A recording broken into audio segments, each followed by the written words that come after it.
sa may kalayaan tayo'y nagkatagpuan. Mga sarili O, ready. at kanya-kanya. Mamaya na yan. Mamaya na nga niyan. O, 1, 2, 3, smile. Video ba yan na picture? Nanangalay na ba ako dito? Wait nga lang.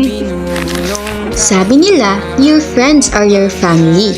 At habang tumatagal, lalong lumalabas ang pagkapamilya nyo. Parang si Daniel. Simula high school, kuya na ng barkada. Overprotective, Bili nga po nito. Maria na naman. Huwag na yan. Ito na lang. pero sweet naman talaga.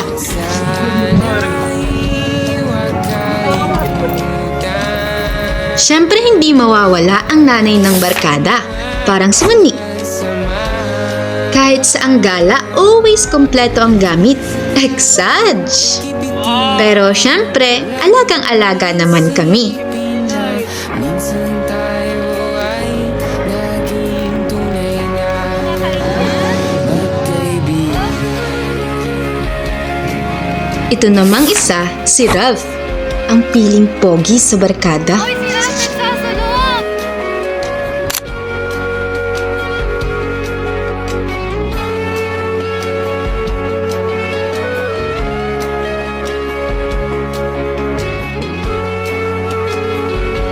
Hi guys, kain tayo. Si Lizel, yung tipo sa barkada na kahit anong mangyari, syempre, retouch is life.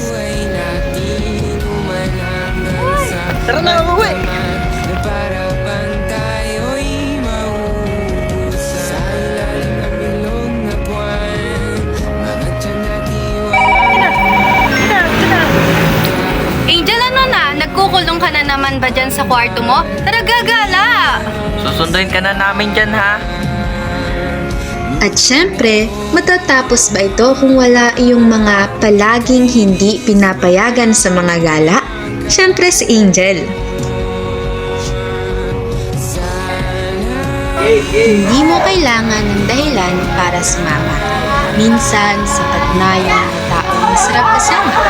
Konting kwento, konting tawa, kompleto na. Parang body bites lang. Simple, pero mas masarap kapag may kasama.